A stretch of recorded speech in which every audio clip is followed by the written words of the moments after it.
யாக்கோபின் அனுபவங்கள், முற்பிதாக்களின் அனுபவங்களை அவர்கள் ஜெப வாழ்க்கையை தியானித்து வருகிறோம். காலையில் தியானித்தோம். ஈசாக்கின் வாழ்க்கையில கர்த்தர் எப்படியாக இடைப்பட்டார், அவன் வாழ்க்கையிலே கர்த்தர் ஆசீர்வாதங்களை எப்படி கொடுத்தார், 100 மடங்கு அவன் எப்படி ஆசீர்வதித்தார், அந்த 100 மடங்கு அவன் ஆசீர்வாதத்தை பெறுவதற்கு அவன் கர்த்தரிடத்தில் என்னென்ன காரியங்களை செய்தான். இப்ப தியானிக்க போவது என்னவென்றால், இந்த முற்பிதாக்களின் கடைசி பிதாவாக இருக்கிறதான யாக்கோபை குறித்து தியானிக்க போகிறோம். எடுத்த ஒருவர் வாசிக்கலாம். ஆதியாகமம் 25ஆம் அதிகாரம், ஆதியாகமம் 25ஆம் அதிகாரம் 26வது வசனத்தை வாசிப்போம். ஆதியாகமம் பின்பு அவன் சகோதரன் தன் கையினாலே ஏசாவின் குதிகாலை பிடித்துக் கொண்டு வெளிப்பட்டான். அவனுக்கு யாக்கோபு என்று சொல்லி பெயரிடுகிறார்கள். என்ன தெய்வ பிள்ளையே, இந்த யாக்கோபின் பிறப்பை குறித்து நாம் பார்க்கிறதான நேரத்தில் அவனால் வெயிட் பண்ண முடியல. என்ன தெய்வ பிள்ளையே, கிறிஸ்தவ வாழ்க்கையில அநேக நேரங்களில் இந்த யாக்கோபின் அனுபவங்கள் நமக்கு இருக்க வேண்டும். ஆண்டவரே, என் வாழ்க்கை இதுவரை ஆசீர்வதித்து இன்னும் ஆசீர்வதிக்க வேண்டும் என்று சொல்லி ஒரு போராட்ட நேரத்தில், ஒரு பிரச்சனைகளின் காலத்தில் கர்த்தரை உறுதியாய் பிடித்துக் கொள்ள வேண்டும். எப்படி ஏசாவின் காலை அவர் பிடித்துக் கொண்டானோ, என் அன்பு தேவ பிள்ளையே, இங்கே நாம் பிடிக்க வேண்டிய கால்கள் ஒன்று இருக்கிறது. அந்த பரிசுத்தரின் பாதத்தை நீ ஓயாமல் முத்தம் செய்கிற அனுபவத்திற்குள்ள ஆண்டவருமே நடத்துகிறார். என் அன்பு தேவ பிள்ளையே, இந்த மாத்தாள் மரியாளுக்கு ஆண்டவரை அறிமுகப்படுத்துகிறார். ஆனா யார் எனக்கு ஆண்டவரை கொடுத்தார் என்பது முக்கியம் அல்ல. நான் ஆண்டவரிடத்தில் எப்படி இருக்கிறேன், என் உறவு ஆண்டவரோடு எப்படி இருக்கிறது. என் அன்பு தேவ பிள்ளைகளை அறிமுகம் செய்தவள் அவள் கிச்சன்ல ரொம்ப பிஸியா இருக்கிறார். அவள் ஆண்டவரை பார்த்து சொல்ல, போதகரே, நான் இங்க கஷ்டப்படுறேன். அவன் உங்க பாதத்துல உட்கார்ந்து இருக்கிறார். அவர் சொன்ன வார்த்தை என்ன தெரியுமா? மாத்தாளே, நீ அநேக காரியத்தை குறித்து கவலைப்பட்டுக் கொண்டிருக்கிறார். இன்றைக்கு வந்திருக்கிற தேவ சபையே, நீயும் அநேக காரியங்களினாலே கவலைப்பட்டு வந்து கொண்டிருக்கிறார். இது எப்படியாகும்? மரியாள் சொன்னது போல, இயேசுவின் தாயாவே மரியாள் சொன்னது, நான் புருஷனை அறியவே. அப்பா ஆண்டவருக்கு வார்த்தை சொன்னார், கிருபை பெற்றவளே, இன்றைக்கு உனக்கு கிருபை இருக்கிறபடியினால்தான் உலகத்திற்கு கொடுக்காத சோதனையை கர்த்தர் உனக்கு அனுமதித்தார். ஏன் அனுமதித்தார் என்றால், மாத்தாளை போல கவலைப்படுவதற்காக அல்ல, மரியாதை போல தேவ சமூகத்திலே நல்ல பங்கை நீ தெரிந்து கொள்ள வேண்டும் என்பதற்காக. என் அன்பு தேவ பிள்ளையே, ஒரு பிள்ளைகளுக்காக வைத்து போகிற பங்கு ஏதோ ஒன்றை நீ வைத்து போகக்கூடாது. நான் இல்லை என்றால் என் தலைமுறை சொல்ல வேண்டும், என் தகப்பன் எனக்கு கொடுத்தது, என் தகப்பனின் தகப்பன் எனக்கு கொடுத்தது, என் பரம தகப்பன் எனக்கு கொடுத்தது என்று சொல்லி எனக்கு சாட்சி உண்டாயிருக்க வேண்டும் என்றார். மரியாதை போல ஆண்டவருடைய பாதத்தில் உட்கார்ந்து இங்க யாக்கோபின் அனுபவம் வெயிட் பண்ணல. அவன் குழந்தையாக இருந்த நேரத்திலும் தன் சகோதரனை கால பிடிச்சு வெளியே வந்துட்டான். என் அன்பு தேவ பிள்ளைகளே, கர்த்தர் சொல்லுகிற அனுபவம் என்ன தெரியுமா? என் அன்பு தேவ பிள்ளைகளே, வானம் எனக்கு சிங்காசனம், பூமி எனக்கு பாதப்படி என்று ஆண்டவர் சொன்னார் அல்லவா? அவர் உட்கார்ந்து இருக்கும் பொழுதுதான் அவருடைய அத்தியாவசியப்படி நீ அவர் பாதத்தை பிடிச்சு முத்தம் செஞ்சு ஒரு கண்களில் இருக்கிற கண்ணீர் துளிகள் அவர் பாதத்தை நனைக்கும் என்றால் அவர் எழுந்துருவாரு. அவர் எழுந்து நிற்பார் என்றால் நீ சந்திக்கிற போராட்டங்கள் ஒரு சின்ன கடுகளவு கூட இல்லை. ஏனென்றால் உனக்காக அவர் காரியத்தை செய்வார். என் அன்பு தேவ பிள்ளையே, 27ஆம் வசனத்துல கடைசி பகுதி சொல்லுகிறது, யாக்கோபு குணசாலியும் கூடாரவாசியுமாயிருந்தான். ஏசாவை குறித்து வேதம் சொல்லுகிறது, அவன் மனசஞ்சாரியா இருந்தான். வெளியே சுத்திட்டு இருப்பான். தேவனுக்கு அவனுக்கு பங்கில்ல, தேவனோட அவன் பேசல, ஜெப கொடுக்கையில் அவன் இல்ல, பெற்றோர் கொடுக்கிறதான ஆசீர்வாதங்கள் என்னவென்று அவன் கேட்கவில்லை. ஆனால் ஏசா அப்படிப்பட்டவன் அல்ல. அவர் வீட்டிற்குள்ளாக இருக்கிறவனாக இருந்தார். அவரிடத்தில் குணங்கள், நற்குணங்கள் அநேகம் இருந்தது. இந்த நற்குணங்கள் அவனுக்குள்ளாக வர காரணம் என்ன தெரியுமா? யாக்கோபோடு இருந்தான், ரெபெக்காவோடு இருந்தான். ஆனா ஏசாவோ வெளியில் மிருகங்களோடு இருந்தான். உலகத்தில் இருக்கிற அநேக மனிதர்கள் தான், ஆனால் குணங்களை பார்க்கிற நேரத்தில் அவைகள் மிருகங்கள். என் அன்பு தேவ பிள்ளையே, உலகத்திலே இருக்கிறவனில் ஒருங்கில் இருக்கிற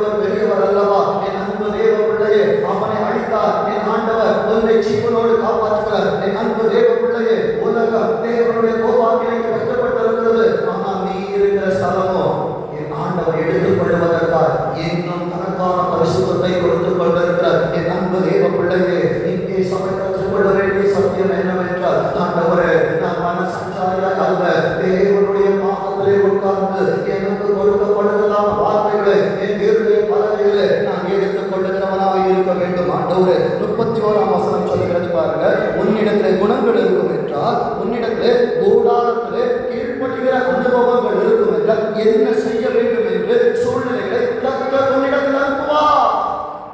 நீ ஃபைட் பண்ணணும். எத்தனை நாள் அமைதியா இருக்க? ஏன் ஆண்டவர் இஸ்ரவேல் ஜனங்களை சுற்றி நடக்க பண்ணினார் தெரியுமா? அவர்கள் யுத்தம் செய்து பழக்கம் இல்லை, அதனால அவர்கள் சுற்றி நடக்க பண்ணினார்.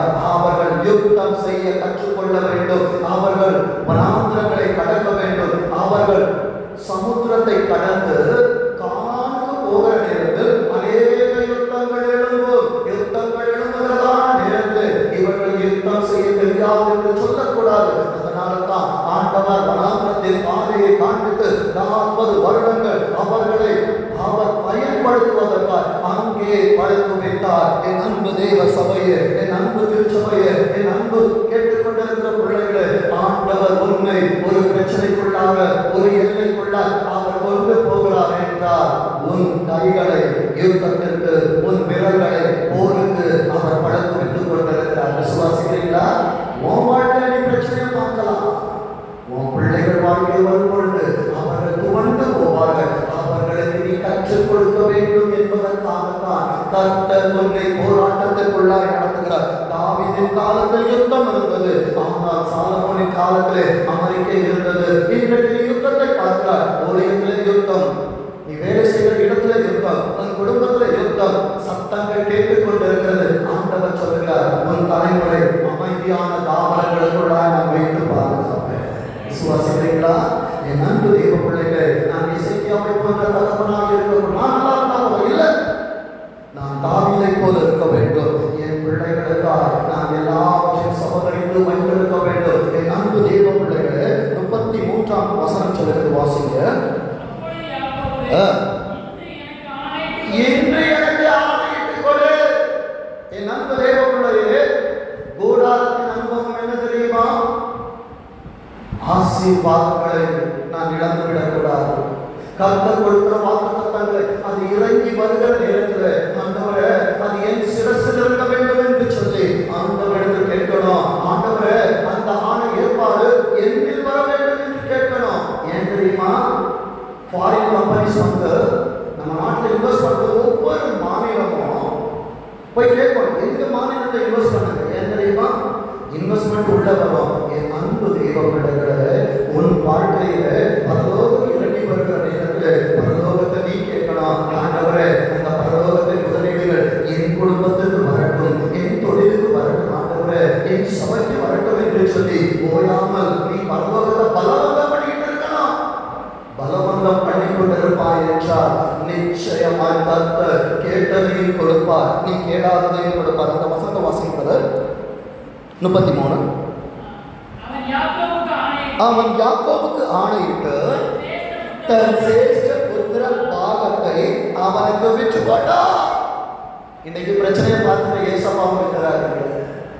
இன்னைக்கு போராட்டத்தை பார்த்துட்டு தேவனுடைய பிரசன்னத்தை விட்டுறாதீங்க. அன்றைக்கு ஏசா மூத்த மகன் தான். ஆசீர்வாதங்கள் அவனுக்குரியது, வேதம் கற்றுக் கொடுக்கிறது. சிரேஷ்ட புத்திரனுக்கு 2 பங்கு கொடுக்க வேண்டும். அந்த 2 பங்கு just like that விட்டுட்டான். என் அன்பு தெய்வ பிள்ளையே, வேதம் சொல்லுகிறது ஆதியாகமம் 28ஆம் அதிகாரம் 7வது வசனத்தை வாசிக்க. யாக்கோபு தன் தகப்பனுக்கும் தன் தாய்க்கும் கீழ்ப்படுகிற பிள்ளையா இருந்தான். ஆசீர்வாதத்தை எப்படியெல்லாம் வாங்கணுமோ அவன் பார்வை எதிர்காலத்தை பார்த்தது. நாளைக்கு எனக்கு ஒரு ஆசீர்வாதம் வரணும்னா எனக்கு ஒரு மடங்கால நான் பிரச்சனையை வாங்கணும். என் சகோதரர்களை பகைப்பான். என் வாழ்க்கை எப்படி இருக்குன்னு தெரியாது, ஆனால் அவனுக்கு ஒரு நம்பிக்கை இருந்தது. இன்றைக்கு இந்த ஆசீர்வாதத்தை நான் பெற்றுக்கொள்வேன் என்றார். பிற்காலத்தில் அது எனக்கு மகுடமா என் சந்ததியில் வந்து இருக்கும். என் அன்பு தேவ பிள்ளையே, வேதம் சொல்லுகிறது அவன் கீழ்ப்படுகிற மகனா இருந்தபடியினால் தான் இந்த சிரேஷ்ட புத்திர பாகத்தின் அனுபவம், வேதத்தின் அனுபவங்கள், ஆசீர்வாதங்கள், வாக்குத்தத்தங்கள் எல்லாமே யாக்கோபிற்கு தெரிந்தது. வெளியே வனத்திலே போய் மிருகங்களோடு சஞ்சரித்தவனுக்கு ரகசியங்கள் வெளிப்படுத்தப்படவில்லை. இன்றும் இந்த தொழுவத்திற்குள்ளே உட்கார்ந்து கேட்டுக்கொண்டிருக்கிற யாக்கோபே, உனக்கு பரலோகம் ரகசியங்களை வெளிப்படுத்திக் கொண்டிருக்கிறது. சபைக்கு வராம நான் வேட்டையாட போறேன், என் சொந்தக்காரன் வீட்டுக்கு போயிருக்கிறேன், நான் இங்கே போனேன், நான் அங்கே போனேன் என்று சொல்லுகிறவர்களுக்கு என் அன்பு தேவ பிள்ளை, கர்த்தர் அந்த வாரத்தில் கொடுக்கிற ஆசீர்வாதங்கள் நினைக்காது. அது யாரா இருந்தாலும் சரி. என் அன்பு தேவ பிள்ளையே, வேதம் சொல்லுகிறது. வாசிங்க பார்ப்போம். அதே அதிகாரத்துல 16வது வசனத்தை வாசிங்க. யாக்கோபு நித்திரை தெளிந்து விழித்த போது கண்ண மூண மாதிரி இருந்துச்சு. போராட்டம் வந்துருச்சு. ஏசா வேட்டையாட துரத்துக்கிறாங்க. ஏன்னா அவனுக்கு தெரிஞ்சது வேட்டை இருந்தன்னா எங்க தம்ப விடுவான்னு தெரியாது. இவனை தப்புவித்தது யார் தெரியுமா? ஈசாக்கு பிரியமானவன் ஏசாதான். ஆனா தன் ரத்தத்திற்கு ஒரு பிரச்சனை வந்த உடனே இந்த ஈசாக்கு அவனை கூப்பிட்டு, ரெபேக்காள் உனக்கு சொன்னபடி செய், சபை உனக்கு என்ன சொல்லிச்சோ அதன்படி செய், நேர பரமரனுக்கு ஓடி போயிட்டு அவனுக்கான வழியை கற்றுக் கொடுத்தது யார் தெரியுமா? அவன் தகப்பன். என் அன்பு தெய்வ பிள்ளைகளே, கீழ்ப்படுகிற பிள்ளைக்குத்தான் தகப்பனும் தாயும் எல்லா காரியத்தை அறிவிக்கிறவர்களாக இருக்கிறார்கள். கீழ்ப்படுகிற விசுவாசிக்கு தான் பரலோகமும் எல்லா காரியத்தை தெரிவிக்கிறதா இருக்கிறது. என் அன்பு தெய்வ பிள்ளையே, அவன் நித்திரை தெளிந்து எழுகிறான். ஏசாவுடைய வாழ்க்கை சிம்சோனை போல ஆயிடுச்சு. அவன் கண்ணை மூடி திறந்து பார்க்கிறான். சேஷ்டபுத்திரமாக அன்னைக்கு என்னைக்கோ இழந்த சேஷ்டபுத்திரமாக மாத்திரம் போல ஏசா உங்ககிட்ட அந்த ஆசீர்வாதத்தை எல்லாம் கொண்டு போயாச்சு. என் அன்பு தெய்வ பிள்ளைகளே, யாக்கோபு ஒரு எல்லையிலிருந்து மற்ற எல்லைக்கு அவன் கடந்து போகிற நேரத்தில் அவன் மாத்திரம் போகவில்லை, அவனோடு ஆசீர்வாதங்கள் கடந்து போகிறது. அர்த்தம் என்ன தெரியுமா? என் அன்பு தெய்வ பிள்ளைகளே, உலகத்தில் வாழ்வதற்கு இந்த யாக்கோபை கர்த்தர் பயிற்றுவிக்க வேண்டும். தகப்பனின் நிழல், தாயின் நிழல், அவன் எத்தனை நாள் வாழுவான்? அதனாலதான் ஆண்டவர் ஆதியில ஒரு பிரமாணத்தை கொடுத்தாங்க. என்றைக்கு மனிதர் தனிமையாயிருப்பது நல்லதல்ல, அவன் தகப்பனையும் தாயையும் பிரிந்து தன் மனைவியோடு இசைந்திருக்கணும். என் அன்பு தெய்வ பிள்ளைகளை, அப்போதான் வாழ்க்கை என்னவென்பது புரியும்.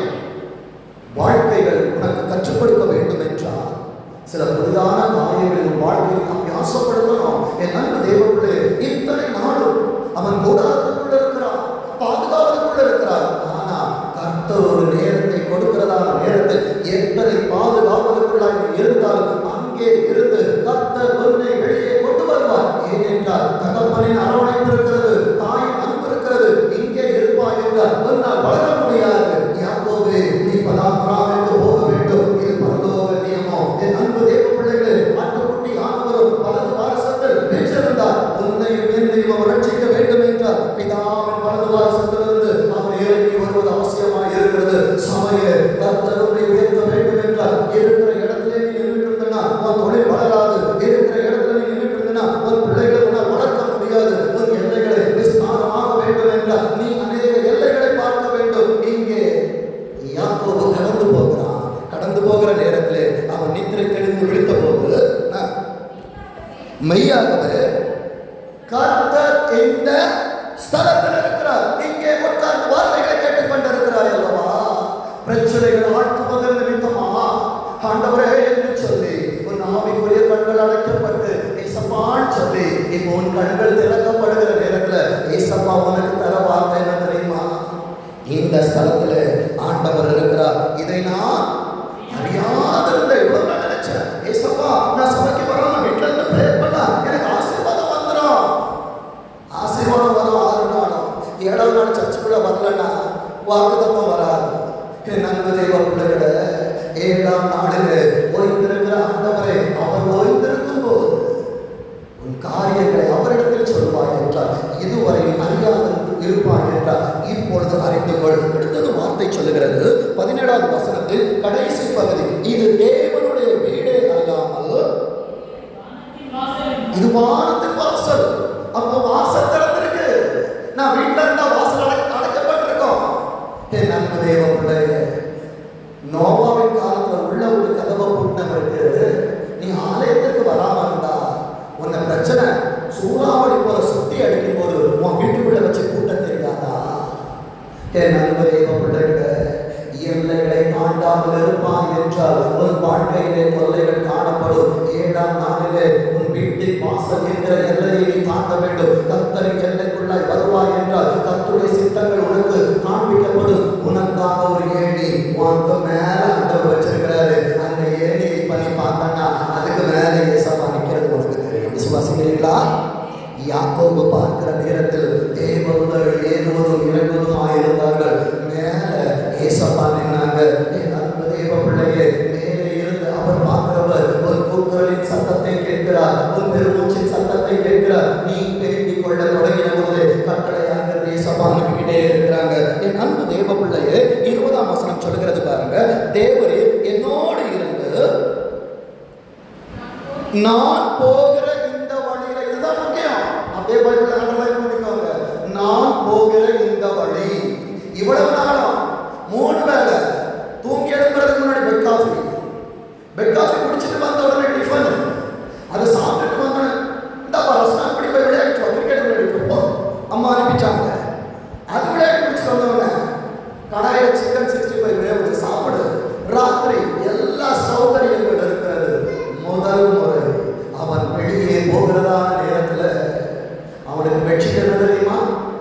வானம்தான் பெட்ஷீட். அவனுடைய பெட்டு பூமிதான் பெட்டு. என் அன்பு தேவ பிள்ளைகளே, உன்னில் இருக்கிற ஆசீர்வாதங்கள் செய்த நேரங்களிலே ஆண்டவர் எடுத்து போடுவார். ஏன் தெரியுமா? இதிலும் நீ பழகிக் கொள்ள வேண்டும். என் அன்பு தேவ பிள்ளைகளே, வேதம் சொல்லுகிறது பாருங்க, வாசிங்க. நான் போகிற இந்த வழியில என்னை காப்பாற்றி, இதுதாங்க நமக்கு வேணும். இதுவரைக்கும் வாழ்க்கையில் ஆண்டவர் உண்ண ஆதாரத்தை கொடுக்காமல் இருக்கிறார் என்று இதை கேட்கிறதான என் சபை சொல்ல முடியுமா? இத்தனை பிரச்சனைகளிலும் 3 வேளை ஆண்டவர் உனக்கு திருப்தியான ஆதாரத்தை தருகிறார் அல்லவா?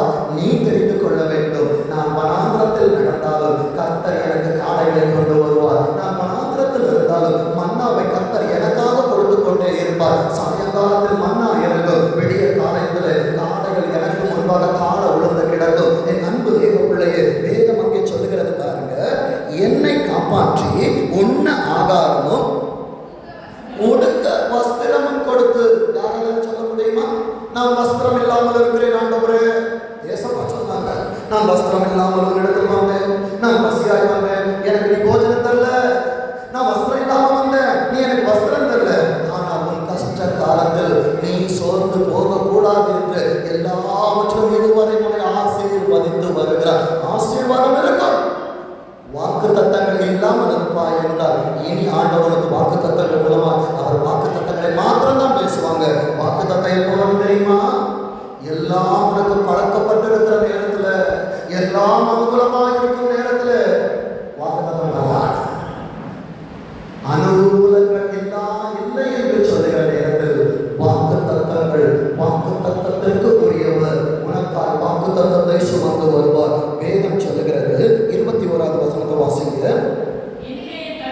என்னை என் தகப்பன் வீட்டுக்கு, தாய் தான் ரொம்ப அவருக்கு பிரியமானவங்க, அவங்க தான் ஸ்கெட்ச்லாம் போட்டு கொடுத்தாங்க. ஆனால் யாக்கோபு சொல்லுகிறார், என்றைக்கு உன் வீட்டிலிருந்து நீ வெளியே வருகிறாயோ அம்மா கூடவே இருப்பாங்க. அம்மாவுடைய பாடுகள் உனக்கு தெரியும், சபையின் வேதனைகள் உனக்கு புரியும். அப்பா பரலோகத்தில் இருக்கிறாங்க, அவங்களுக்கு என்ன செஞ்சாலும் உனக்கு தெரியாது. ஆனா நீ தனியே விடப்பட்டிருக்கிற நேரத்துல தகப்பன் உன் வாழ்க்கையில் என்ன செய்தால் என்பது உனக்கு தெரியும். இன்றைக்கு என் தகப்பன் என்னோடு இல்லை. அன்றைக்கு அவர் கூட நிறைய சண்டை போடுது. இன்றைக்கு சண்டை போடுறதுக்கு கூட அப்பா இல்லை. ஆனால் இன்றைக்கு அவர் என் வாழ்க்கையில அநேக காரியங்கள் விதைகளை விதைக்காமல் இருந்திருப்பார் என்றால் இன்றைக்கு இந்த கூடத்திலே நான் இல்லை, எனக்கு முன்பா கேட்கிற நீ இல்லை. இன்றைக்கு ஆண்டவர் என்னை நிற்க வைத்திருப்பார் என்றார் உன்னை அனுப்பினவர் நான் அல்லவா? போகும்போது எப்படி அனுப்புறார் தெரியுமா? பராக்கிரமசாலியே, கர்த்தர் உன்னோடு இருக்கிறார், உனக்கு இருக்கிற இந்த பலத்தோட போ. உன்னை அனுப்புகிறது ஏசப்பா அனுப்புறாங்க. நம்பிப்போ, நம்பிப்போ. நம்பிக்கைக்குரியவர் மறுபடியும் உன்னை தகப்பன் வீட்டில் கொண்டு வந்து சேர்ப்பார், சேதமின்றி கொண்டு வந்து சேர்ப்பார். விசுவாசிக்கிறீங்களா? என் அனுமதி இந்த பிள்ளையே அவன் சொல்லுகிறாங்க. ஆண்டவரை மறுபடியும் என் தகப்பன் வீட்டிற்கு எப்படி கொண்டு வரணும்? சமா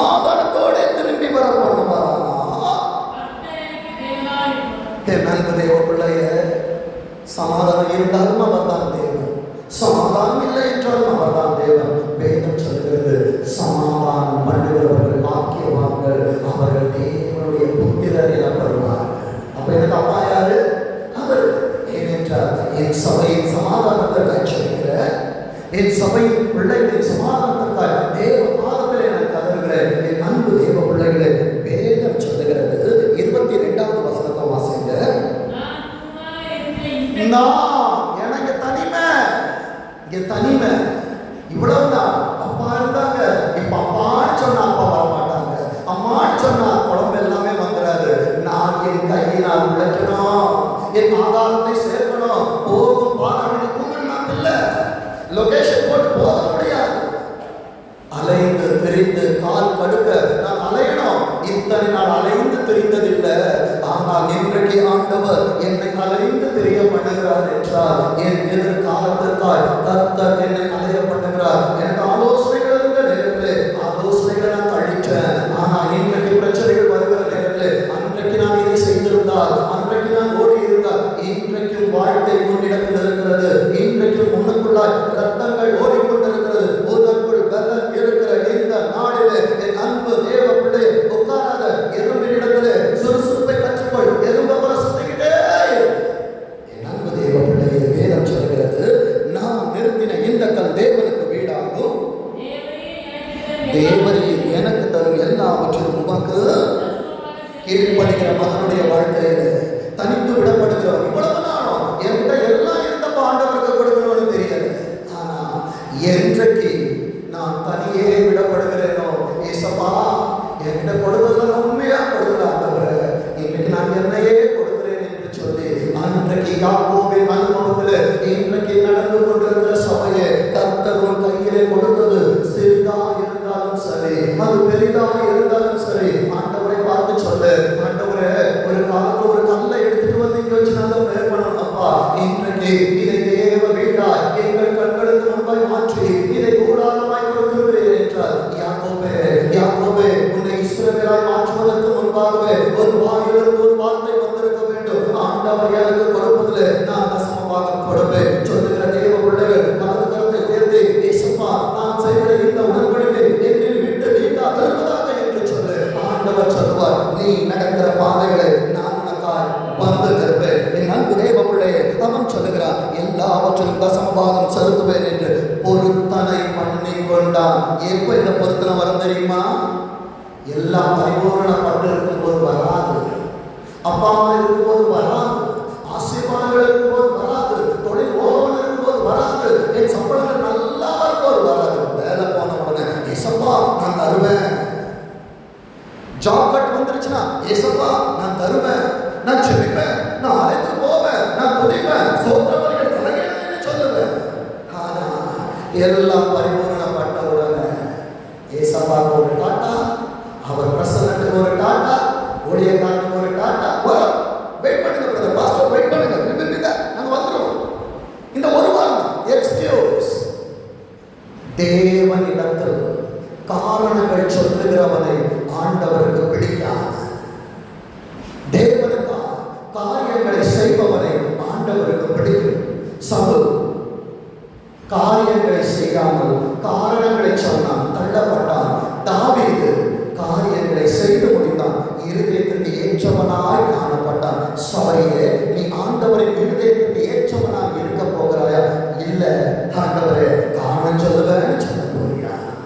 காலங்கள் உனக்கு பதில் சொல்லணும். என்ன தேவ பிள்ளைகளே, ஆதியாகமம் 29ஆம் அதிகாரம், ஆதியாகமம் 29ஆம் அதிகாரம் 20ஆம் வசனத்தை வாசிங்க. அந்தபடி யாக்கோபு அப்பாக்காக வேலை செய்யல, அம்மாக்கு வேலை செய்யல. ஆனா மனைவின்னு வந்தவுடன், மனைவி கூட இல்லை, மனைவி ஆக போகிறவள் உலக சிநேகத்திற்கா எத்தனை வருஷம் வேலை செஞ்சா? 7 வருஷம் வேலை செய்தான். தேவனுடைய ஆராதனைக்கு வருவது 2 மணி நேரங்கள். ஆண்டவரே 100 வருஷம் உள்ள உட்கார மாதிரி இருக்கு ஆண்டவரே, பசைக்கு ஆண்டவரே, வேலை ஆண்டவரே, என் பிள்ளைகளுக்கு சாப்பாடு கொடுக்க வேண்டும் ஆண்டவரே. யாக்கோபின் அனுபவம் என்ன தெரியுமா? பொருத்தனை செய்து மாமா வீட்டுக்கு வந்தாச்சு, கோழிக்கறி எல்லாம் ரெடியா இருக்குது, பார்த்துட்டாரு, இந்த பொண்ணு ரொம்ப அழகா இருக்கிறா,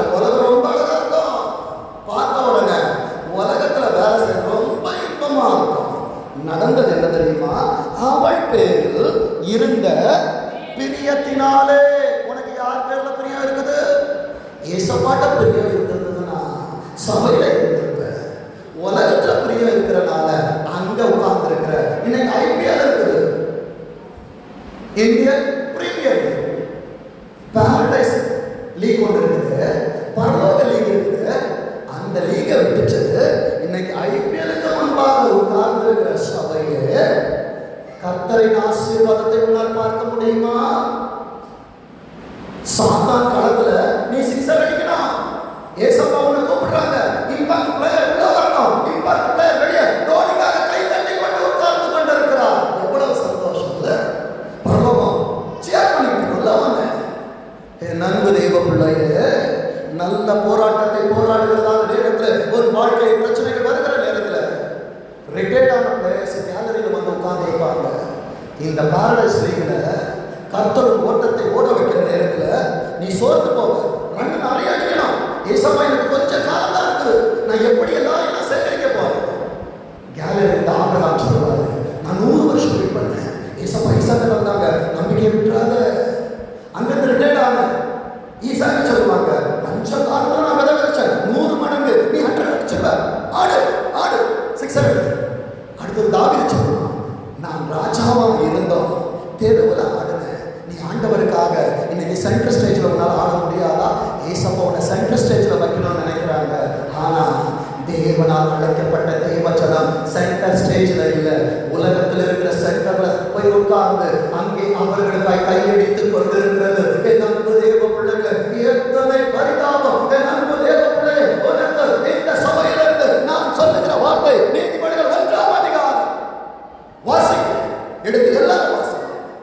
ஆபத்து சூறாவளி போல் வரும் பொழுது நான் ஆகடியம் பண்ணுவேன், நீ தேடுவ, ஆண்டவரை பார்க்க மாட்டேன்.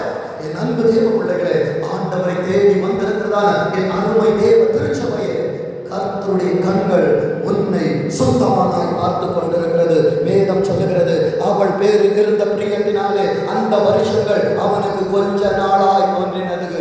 ஏசப்பா மேல, பரலோகத்து மேல உனக்கு பிரியம் இருக்குன்னா தேவ சமூகத்திலே உட்கார்ந்திருக்கிற நேரங்கள் உனக்கு கொஞ்ச நேரமா தான் தெரியும். மெசேஜ் கொஞ்சம் லெண்டா போயிடுச்சுன்னா பாஸ்டர் இருக்கிறார், பாஸ்டர் இருக்கிறான்னு சொன்னா பரலோகத்துல உன்னை அருவருத்துவார். என் அன்பு தெய்வ பிள்ளைகளே, ஆதியாகமம் 30ஆம் அதிகாரம் 1ஆம் வசனம் சொல்லுகிற, உலகத்துல அவன் பிரியம் வச்சான், அந்த உலகம் அவனுக்கு என்ன பண்ணுச்சு தெரியுமா? ஆதியாகமம் 30:1 வாசிங்க. யாக்கோபுக்கு பிள்ளைகளை பெறாததை கண்டு தன் சகோதரியின் மேல் பொறாமை கொண்டு. நீ தேவ சமூகத்திற்கு வருகிற நேரத்தில் கர்த்தர் உன்னை ஆசீர்வதிக்கிறார். நீ ஆசீர்வதிக்கப்படுகிறதான நேரத்தில் உலகம் உன்மேல் பொறாமை கொள்ளும். உன் மேல பொறாமை வந்துருச்சுன்னா உன்கிட்ட எத்தனை ஆசீர்வாதம் இருந்தாலும் அதை உன் கண்கள் பார்க்காது. என் அன்பு தெய்வ பிள்ளைகளை, நேசித்ததான ராகு இன்னைக்கு சட்டையை பிடிச்சி என்ன கேட்கிறா தெரியுமா? வாசுங்க, எனக்கு பிள்ளை கொடும், இல்லாவிட்டால் நான். முதல்ல செத்தது யாரு தெரியுமா? வேதத்தை பொருள் ராகெல்லாம் முதல்ல செத்தான். வாயின் அறிக்கை, நான் நல்லா இருப்பேன், என் குடும்பம் நல்லா இருக்கும், என் சபை நல்லா இருக்கும், என் ஊழியம் நல்லா இருக்கும். ஒருத்தர் வந்தாலும் நான் ஆண்டவருக்காக பிரசங்கிப்பேன், என் தொழில் நல்லா இருக்கும், ஆண்டவரே ஆசீர்வாதம் இருந்தாலும் இல்லாவிட்டால் நான் அங்கே காரியங்கள் செய்வேன் என்று சொல்லு. வாயினால் அவிசுவாசத்தை அறிக்கையிடாது. வேதம் சொல்லுகிறது 2வது வசனம், ராகேலின் மேல் கோபம் கொள்ளுகிறார், ஆனால் ஈசாக்கு கோபம் கொள்ளவில்லை. ஏனென்றால் அவன் ஆபிரகாமை பார்த்து தேவ சத்தத்தை கேட்டு வளர்ந்தான். அவன் ரெபெக்காளை நேசித்தான், அவளுக்காய் வேண்டுதல் செய்தான். ஆனால் இவன் வெளியே வருகிற நேரத்திலே உலகத்தின் மேலே அவன் சிநேகம் கொண்டபடியினாலே வேண்டுதல் செய்ய வேண்டிய யாக்கோபு வேண்டுதல் செய்யாமல் அவன் அங்கே கோபப்படுகிறான். என் அன்பு யாக்கோபு, நீ கோபப்படுவாய் என்றால் உன்னில் இருக்கிற நன்மைகளை அவை கெடுத்து போடும். என் அன்பு தேவ பிள்ளையே, பரிமளக்காரனை நல்ல தைலத்தை செத்தை நார பண்ணும். உன் வாழ்க்கையை கோபம் என்கிறதா நீ நார பண்ணி கொண்டிருக்கும் என்றால் இன்றைக்கு ஆண்டவர்கிட்ட சொல்லு, ஆண்டவரே ஈசாக்கின் அனுபவத்திலே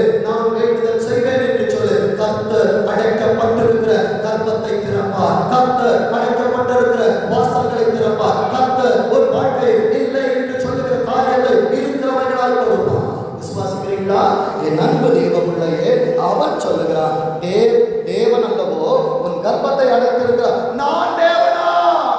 நீ தேவன் இல்லப்பா. உன் தகப்பன் வீட்டுல இங்க வரைக்கும் கொண்டு வந்தாரு, அங்க தசமபாகம் கொடுப்பேன்னு சொன்ன, இது கர்த்தருடைய வீடுன்னு சொன்ன. ஆனா உலகத்துல பிரியங்கள் வந்த உடனே இவரை மறந்து போனார். தேவனா என்று சொல்லி கேட்கிற அளவுக்கு துணிகரம் கொள்ளுகிற யாக்கோபே, ஆண்டவரிடத்திலே சொல்லாதே, ஆண்டவரிடத்திலே வேண்டுதல் செய். என் அன்பு தேவ பிள்ளையே, ஆதியாகமம் 31ஆம் அதிகாரம், ஆதியாகமம் 31ஆம் அதிகாரம் 50ஆம் வசனம். பிள்ளைகள் பிறக்கிறார்கள், ஆசீர்வாதங்கள் வருகிறது. ஆசீர்வாதங்கள் வருகிறதான நேரத்தில் தன் மாமனாரோடு அவன் உடன்படிக்கை செய்கிறான். என் அன்பு தேவ பிள்ளைகளே, யார் உன்னை பகைக்கிறார்களோ, யார் உனக்கு எதிராக வருகிறார்களோ, இந்த இரவிலே லாபானோடு என் ஆண்டவர் எச்சரிப்பு செய்வார் என்றார். உனக்கு விரோதமாய் வந்திருக்கிற கூட்டத்திற்கு இன்றைக்கு இந்த ராத்திரியில இந்த ஆராதனையில கர்த்தர் ஒரு வார்னிங் கொடுக்கிறார். என் பிள்ளைகிட்ட நன்மையை அன்றி நீ தீமையை பேசக்கூடாது. பலிபீடத்திலிருந்து சொல்லுகிறேன், என் தேவ பிள்ளையே, நீ அஞ்சுகிற காரியம் உனக்கு நேரிடாது, நீ பயப்படுகிற காரியம் உனக்கு வராது, நீ பயப்படுவாய் என்றார். தாவீது சொல்லுகிறார், நான் அஞ்சின காரியம் எனக்கு நேரிட்டது, நான் பயந்த காரியம் எனக்கு வந்தது. பயப்படாத, பயப்படாத, உலகத்தில் இருப்பவர்கள் ஒன்றில் இருக்கிறவர் பெரியவர். இந்த ராத்திரியில ஏசப்பா யாரா தீமை வருகிறதோ அவங்களுக்கு ஒரு வாழ்க்கை படுத்திருக்கிறாங்க. அன்றைக்கு லாபானுக்கு கொடுத்தது போல நான் சொல்லுகிறேன், வருகிற நாட்களிலே அவர்கள் உன்னை தேடி வந்து உன்னை பார்த்து சொல்லுவாங்க, உன்னோடு மாத்திரம் கர்த்தர் இருக்கிறார். என்ன தெய்வ பிள்ளையே, வேதம் சொல்லுகிறது பாருங்க, நம்முடைய ஒருவரும் இல்லை, யாரும் இல்லை. இன்னைக்கு நீ தனியா விடப்பட்டனா யாரும் துணைக்கு வர மாட்டாங்க, ஏசப்பா மாத்திரம் வருவாங்க. அன்னைக்கு தனியா நடந்து வரும்போது ஆண்டவரோடு பொறுக்கிற தசமமாக ஆண்டவரே, ஜெபிப்பேன் ஆண்டவரே, வேதம் வாசிப்பேன் ஆண்டவரே. இன்றைக்கு பிள்ளைகள் எல்லாம் வந்த உடனே ஏசப்பா பிரச்சனை வந்த உடனே தான் பன்னீர் ஒரு விலங்கு இருக்குது, அது வானத்தையே பார்க்காது, ஆனா அறுக்கிறது கட்டி தூக்கிட்டு போவாங்க பார்த்தீங்களா, அப்போ மேல பார்ப்போம். என் அன்பு தேவ பிள்ளைகளே, பன்றிகளுக்கு முன்பாக முத்துக்களை போடுவது விருதா, விருதா. என் அன்பு தேவ பிள்ளைகளே, நான் பன்றியா இருக்கக்கூடாது, தேவனுடைய வார்த்தைகளை எடுத்துக் கொள்ளுகிறதா ஆட்டுக்குட்டியாக நான் இருக்க வேண்டும் என்ற ஒரு வேதம் சொல்லுகிறது. நம்மோடு ஒருவரும் இல்லை, பார் தேவனே உனக்கும் எனக்கும் சாட்சி என்று சொன்னபடியா. அப்ப நீ எங்க உட்கார்ந்து நம்ம எல்லாம் இன்னைக்கு ஆண்டவருடைய வார்த்தை கேட்கிறோம்? நம்ம கூட யாரும் இல்லை, அப்பா இல்லை, அம்மா இல்லை. அப்பா இருந்தா உடனே ஏதாவது ஆலோசனை கேட்டிருப்பேன். ஊழியத்துல எனக்கு சொல்றதுக்கு அப்பா இல்லை, பரம அப்பா மாத்திரம் தான் இருக்கிறாங்க. ஏசப்பா இன்னைக்கு என்னோட வாக்குத்தத்தை செய்யறாங்க. மிஸ் பாவின் உட்கார்ந்து நான் வார்த்தைகளை கொடுக்கிறேன், நீ உன் பிள்ளைகளுக்கு கொடுத்து கொண்டு இருக்கிறாய் அல்லவா, நான் என் பிள்ளைகளுக்கும் சபைகளுக்கும் சாட்சியாக இருக்கிறேன். வேதம் பற்றி சொல்லுகிறது பாருங்க, ஆதியாகமம் 32ஆம் அதிகாரம், ஆதியாகமம் 32ஆம் அதிகாரம் 2வது வசனத்தை வாசிங்க. யாக்கோபு அவர்களை கண்டபோது அது தேவனுடைய சேவை என்று சொல்லி, நீ பயப்படுகிற நேரத்துல நீ நினைக்கிற நான் தனியா இருக்கிறேன், ஏசப்பா உனக்காக சேனை அனுப்புவாங்க. விசுவாசிக்கிறீங்களா? உலகத்தில் இருப்பவன் இத்தனை பேரை உனக்கு முன்னா ஏவி விடுவானா? பரலோகத்தின் ஆண்டவர் அக்கினி ரகத்தை அனுப்ப மாட்டாரா? வெட்டி கிளிகளை அனுப்ப மாட்டாரா? தேன்களை அனுப்ப மாட்டாரா? ரத்த வாதைகளை அனுப்ப மாட்டாரா? தலைப்பிள்ளை சங்காரங்களை அனுப்ப மாட்டாரா? அவன் உக்கிரகபூர்வமா தன் சேனையே உனக்காக அனுப்புவார். யாக்கோபு சொல்லுகிறான் பாருங்க, அந்த ஸ்தலத்திற்கு மக்னாயீம் என்று பெயரிட்டார். இது வாக்குத்தத்தம். கர்த்தர் என் தொழிலை பெருக பண்ணுகிற காலையிலே சேவா என்று வாக்குத்தத்தம் செய்தார். இன்றைக்கு என் ஊழியத்தை அவர் பெருக பண்ணுவார், என் தொழிலை ஆண்டவர் பெருக பண்ணுவார். அடுத்தது ஆண்டவர் எனக்கு கொடுக்க போகிற ஆசீர்வாதம் என்ன தெரியுமா? காலையில சேவா வைப்பார், மாலையில் மக்னாயீம். சொல்லுங்க, ஆண்டவர் எனக்கு மக்னாயீமை கொடுத்தா. வலதுல ஆமே சொல்லிடணும். பரலோகத்துல பலவந்தம் பண்றதுதான் நம்ம வேலை. யாருக்கிட்ட போய் கேட்க முடியும்? மிஸ்பாவை மாத்திரம் நான் வச்சுக்கிட்டு இருந்தேன்னா சாட்சிக்காரரை வைக்கணும். இதிலிருந்து கிளைகள் பிரிய வேண்டுமே, நான் சேவாவை பார்க்க வேண்டுமே, நான் நிறுவனத்தை பார்க்க வேண்டுமே, நான் பெரியதை பார்க்க வேண்டுமே. என் அன்பு தேவ பிள்ளை, இவைகளை பார்த்து 4வது ஆசீர்வாதம் கர்த்தர் எனக்கு கொடுத்தது மக்னாயீமை கொடுக்கிறார். பேரிட்டது யார் தெரியுமா? யார் பேர் வச்சது? யாக்கோபு. அப்போ நீ தொடங்க போற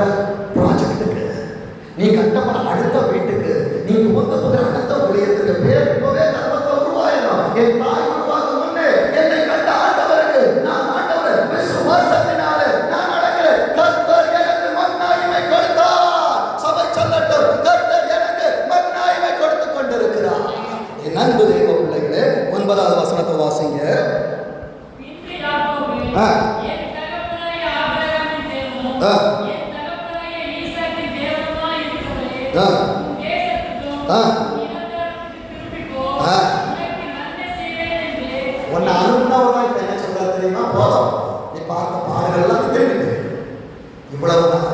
உன் கூட இருந்தவன் உன்னை தகப்பன் வீட்டிற்கு கொண்டு சேர்க்கும் வரைக்கும் அவர் உன்னை விட்டு விலகவே மாட்டார், உன்னை கைவிட மாட்டார். இவன் அதை ஆண்டவருக்கு ஞாபகப்படுத்துகிறான். ஏசப்பா, அன்னைக்கு நான் வெளியே வரும்பொழுது உங்களோட உடன்படிக்கை செஞ்சுட்டு வந்தேன். இன்றைக்கு என்னிடத்துல எல்லாம் அந்த ஒரு வேதம் சொல்லுகிறது, உனக்கு நன்மை செய்வேன் என்று என்னுடன் சொல்லி இருக்கிற கர்த்தாவே எல்லா தயவு சொல்ல முடியுமாங்க? நான் சொல்ல முடியும். இதுவரை என்னை சுமந்தது அவர் தயவு மாத்திரம்தான். அந்த தயவு இல்லை, நான் இல்லை. வேதம் சொல்லுகிறது, தேவரை காண்பித்த எல்லா தயவுக்கும் எல்லா சத்தியம். சத்தியம் எங்க கிடைக்கும் தெரியுமா? வீட்டில் கிடைக்காது, ஆலயத்தில் கிடைக்கும், திருச்சபையில் கிடைக்கும். அந்த சத்தியம் வேண்டும் என்றால் சத்திய ஆவியானவரை சத்தியமா தொழுவத்திற்குள் நான் சந்திக்க இருக்க வேண்டும். வேதம் சொல்லுகிறது, எல்லா சத்தியத்திற்கும் நான் எவ்வளவு வேதம் பாத்திரன் அல்ல. I am worth for nothing. நான் ஆண்டவர் சொல்றேன், you worth for everything. என்ன தேவப்பட்டவர்களே, நீ பாத்திரம் இல்ல, உலகம் சொல்லுச்சு. ஏசப்பா சொன்னாங்க, நீ எல்லாத்துக்கும் தகுதியானவன். வேதம் சொல்லுகிறது, வாசிங்க. இந்த குடும்ப வாழ்க்கைக்குள்ள நீ வரும்போது உனக்கு திருமணம் நடக்காத நாளை நினைச்சு பாருங்க. உன்கிட்ட இல்லாத இருந்தது, இன்றைக்கு எதெல்லாம் உன்கிட்ட இருக்கு, எதிர்காலம் உன்கிட்ட இருக்கு. உன்னை நம்பி ஆண்டவர் கொடுத்த இரத்த உறவு உன்னோடு இருக்குது. கர்த்தர் கொடுத்த வீடு இருக்குது, கர்த்தர் கொடுத்த தொழில் இருக்குது, கர்த்தர் கொடுத்த வேலை இருக்கு. இதற்கு நன்றி சொன்னாயா? எவ்வளவு ஆண்டவருக்கு நம்ம துரோகம் பண்றோம், நன்மைகளை மறந்துட்டோம். ஒரே ஒரு தீமையை பார்த்துட்டு ஆண்டவர் என்னை கைவிட்டார் என்று சொல்லுகிறோம். என் அன்பு தேவ பிள்ளைகளை, மன்னாயின் அனுபவத்திற்குள்ளாய் கர்த்தர் உன்னை நடத்துகிற காலங்கள் வருகிறதான நேரத்தில் என் சபையின் பிள்ளைகள் இதை கேட்டுக்கொண்டிருக்கிற தேவ ஜனம் சொல்லணும், நான் எவ்வளவு வேணும் பாத்திரம் அல்ல, நான் கோலும் என் கையில் இருந்தது ஒரே ஒரு கோல் தான். அந்த கோல் என்ன தெரியுமா? கல்யாணம் பாத்திரத்து கொடுப்பார். பரிசுத்த வேதாகமம், இதை இவர்களிடம் கொடுங்கள், இதை அவர்களிடம் கொடுங்கள். இந்த கோல் மாத்திரம் தான் ஆண்டவரே இருந்துச்சு. நான் கடந்து போன கையை பிடிச்சி குடிச்சு வந்தேன். என் வீட்டில் ஒன்றா என்ன சொல்ல முடியும்? என் திருமணம் முடிந்து சொந்த வீடு வாங்கி வரும்போது ஒரே ஒரு பாய் தான் இருந்துச்சு, ஒரு ஒன்று என் வீட்டில் இல்லை. எல்லாத்தையும் விட்டுட்டு வந்தோம். ஆனால் இன்றைக்கு வீட்டை திரும்பி பார்த்தேன் என்றால் எல்லாம் இடத்தில் இருக்கிறது. என் சபையை பார்ப்பேன் என்றால் ஆசீர்வதிக்கப்பட்ட சபையார் ஆண்டவர் மாற்றி வைத்திருக்கிறார். இதை ஆசீர்வாதமாய் அற்புதமாய் கர்த்தர் மாற்றுவார். உன்னை மாற்ற மாட்டாரா? மாற்றிட்டார். ஆனால் இதை பார்க்க முடியல. ஆவாருக்கு முன்னால்தான் துறவு இருந்துச்சு, அழுதுகிட்டே இருக்கிறார். கர்த்தர் கண்களை திறந்தார், அவளுக்கு முன்பாக இருக்கிற துறவை கண்டார். அவள் குருதியை எடுத்து குடித்தார், தன் மகனுக்கு கொடுத்தார். இன்றைக்கு உனக்கு முன்னால வாக்குத்தத்தம் இருக்கு. ஆசீர்வாதத்தை மாத்திரம் பார்த்துக்கிட்டு இருந்தேன்னா வாக்குத்தத்தம் தெரியாது. தேசத்தோட வார்த்தை வருது, கோலு கையுமா போனல்லப்பா, கோல் ஒன்ன சும்மா விடல, கோல நீ தூக்குன நேரத்துல எல்லாம் சமுத்திரம் உனக்கு வழிபடுத்துச்சு, கர்த்தரால் விடப்பட்ட காற்று உனக்காக அற்புதம் செஞ்சுச்சு.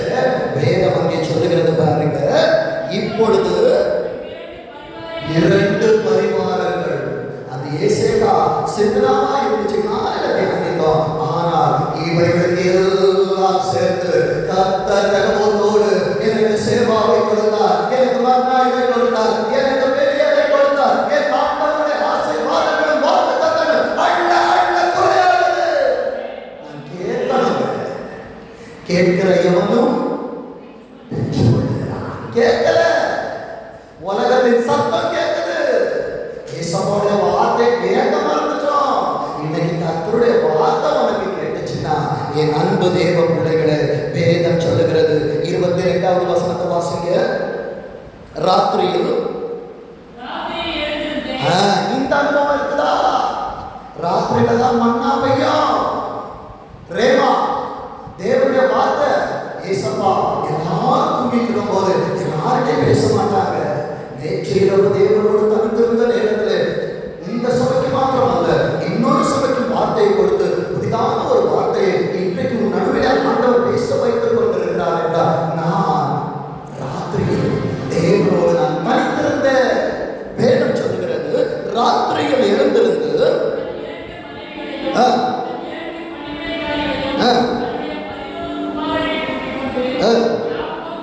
யாக்கோபு கடக்க வேண்டிய ஒரு காரியம் இருக்கிறது.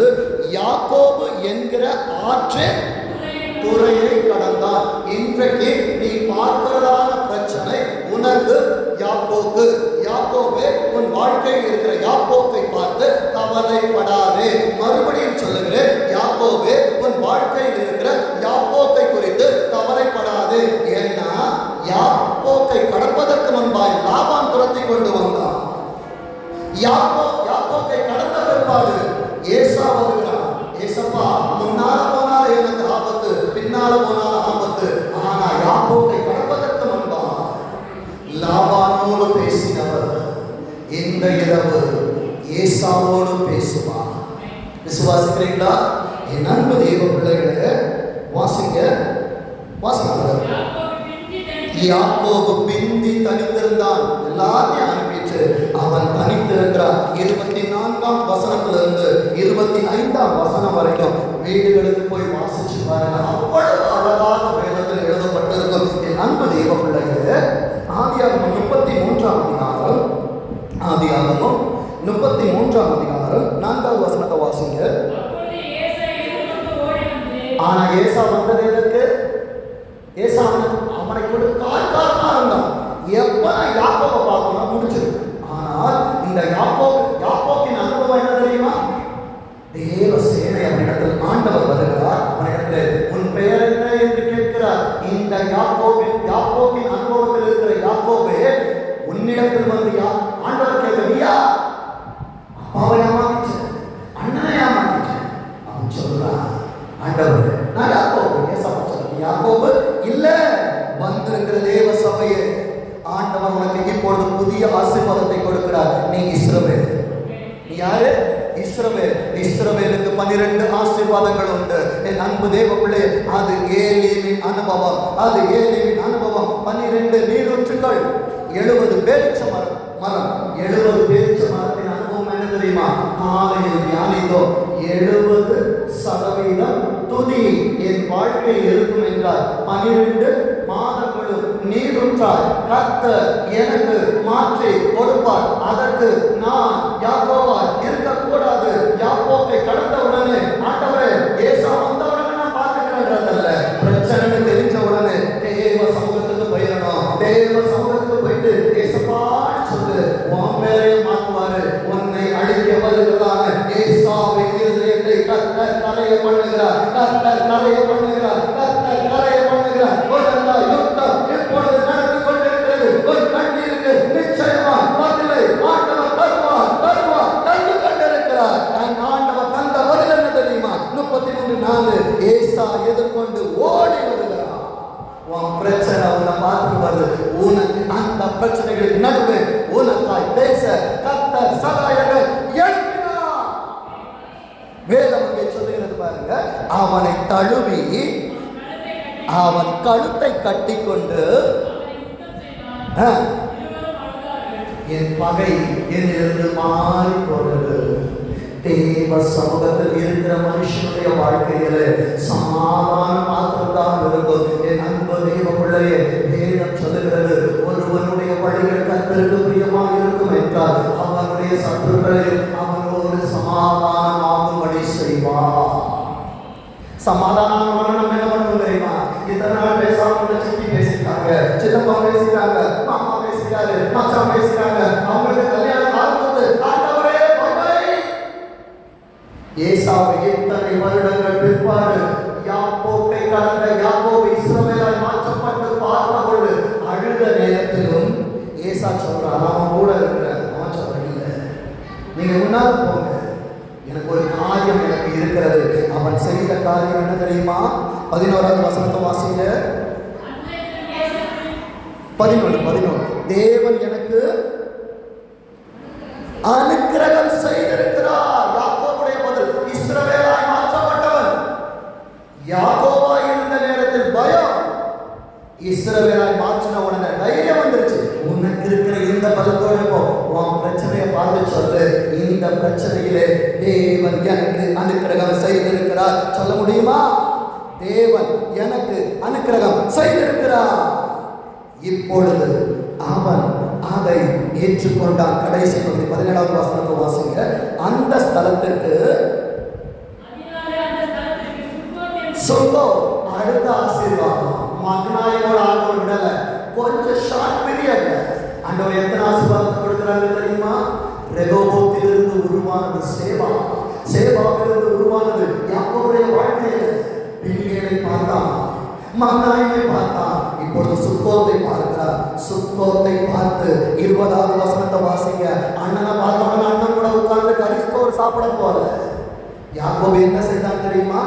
அங்கே ஒரு பலிபீடத்தை கட்டி, தகர்க்கப்பட்டிருக்கிற சபையே, தகர்க்கப்பட்டிருக்கிற பலிபீடமே, உன் வாழ்க்கையில் எத்தனை உறவுகள் வந்தாலும், எத்தனை ஆசீர்வாதங்கள் வந்தாலும் அவைகளுக்கு கனம் அல்ல, ஆண்டவருக்கு நீ கனம் கொடுக்க வேண்டும். ஆண்டவருக்கு முதலிடம், ஆண்டவருக்கு முதலிடம். மனைவிக்கு இல்ல, பிள்ளைகளுக்கு அல்ல, சூழ்நிலைகளுக்கு அல்ல, வேலைக்கு அல்ல, பணத்துக்கு அல்ல, புகழுக்கு அல்ல, உன் எல்லா புகழான காரியங்களுக்கு அல்ல.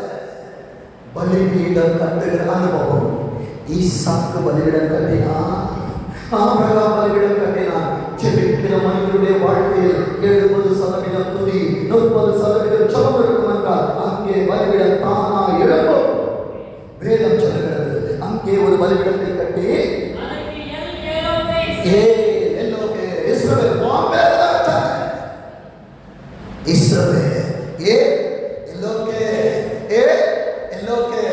அன்பு தேவ பிள்ளையே, எத்தனை ஆசீர்வாதங்களை கண்ணீர் வடித்த உன் கண்கள் காணாமல் உன் பாதங்கள் கல்லறை செய்தான்.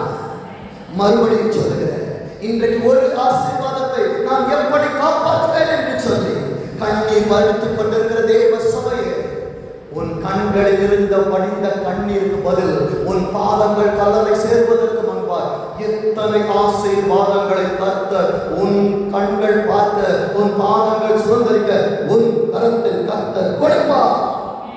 கர்த்தர் உனக்கு கொடுக்கிற ஆசீர்வாதத்தை எடுத்து வைத்துக் கொள்ளுங்கள். ஏசாயா 29ஆம் அதிகாரம், ஏசாயா 29ஆம் அதிகாரம் 22 தீர்க்கதரிசனமான வார்த்தை. சபையே மறந்துராத, சபையே மறந்துராத. ஏசாயா 29ஆம் அதிகாரம் 22வது வசனத்தை சத்தமா வாசிங்க. யாரை மீட்டார் தெரியுமா? ஆபிரகாமின் அனுபவத்தை பார்த்தோம். ஆபிரகாமை மீட்டுக் கொண்டவர் யாக்கோபுடைய வம்சம். அதாவது ஆபிரகாமின் வம்சம் ஈசாக்கு, ஈசாக்கின் வம்சம் ஈசாக்கு இல்ல, யாக்கோபு தனியா விடப்பட்டிருக்கிறான். ஆண்டவர் சொல்றார் பாருங்க, யாக்கோபின் வம்சத்தை குறித்து அந்த யாக்கோபு என்கிற இடத்துல உன் பேரை எழுதிக்கோங்க. ஜானின் வம்சத்தை குறித்து உங்க பேரை போட்டு படிக்க, ஒவ்வொருத்தரும் படிக்க. என் வம்சத்தை குறித்து இனி யாக்கோபு, நீ உலகத்துல இருந்தாலும் சரி, ஏசப்பாவை தேடி ஓடி வந்தல்ல, இஸ்ரவேலை குறித்து அவர் பேசல. ஏன்னா இஸ்ரவேலா மாறிட்டா உனக்கு வாக்குத்தத்தம் மாத்திரம் தான் வரும். ஆனா நம்ம இன்னும் இஸ்ரவேலாய் மாறாம யாக்கோபா இருக்கிறோம் அல்லவா? ஏசப்பா சொல்றாங்க, இனி இனி இனி அவன் முகம்.